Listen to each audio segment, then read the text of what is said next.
So honestly, I was the worst salesperson. I was the worst salesperson. And now because I understood this, that I can use my passion, and because a confused mind does nothing, I can sell. And I want you to know that all of you can sell because you have passion. And because you know what you're doing, and because you have a story. So just use it really wisely. And that's, for me, one of my biggest learning when I started to speak was the difference between relaying facts and telling a story. So relaying a fact is like, on the 13th of October, our company went bankrupt, and the weather was bad when we had to deliver the papers, and it felt really bad, and there was a lot of frustration before that. That's the relaying of the facts. But telling a story, I remember that September day in 2015. The rain was pouring down, and it was the exact reflection of how I felt inside. We were aiming for Oslo Tingrett with a big envelope full of papers declaring our company's bankruptcy. The last 3 months had been like the worst turmoil ever. And we worked so hard, we did everything we could.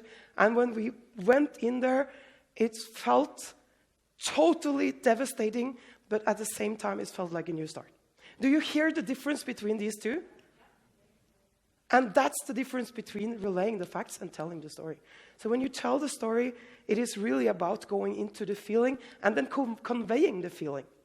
But for me, the big aha was when I could step into my emotional motivation for why I'm doing what I'm doing. So instead of being the salesy person, like reading the sales pitch, and this is hard, and it requires a lot of training.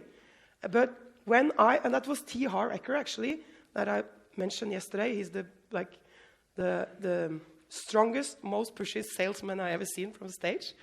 But he told me that there is one thing that you need to add. And that's connected to story, and it's connected to emotion, and that's your emotional reason why you're doing what you're doing.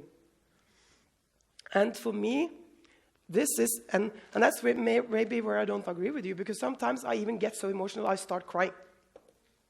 Because I feel it so much, and people that know me know that I cry a lot, so it isn't that big of a thing.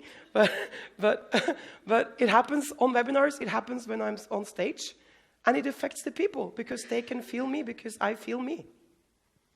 So let me give you an example. When I do my webinars, and sometimes I do this really great, and sometimes I forget about it and fuck things up, as everyone else is doing. That's normal, that's why we're human. But when I'm doing this great, I go into my motivation for doing what I'm doing. For me, really, sales and marketing is not like the most fun, interesting thing ever.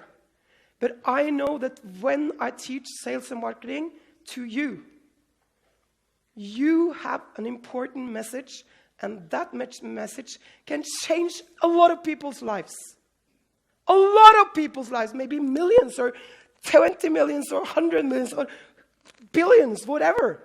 So if I teach you to help you to get that message out, that makes a difference to me, and that can make me cry. Because that's so strong. And now I maybe sound like I'm crying, but I'm not crying.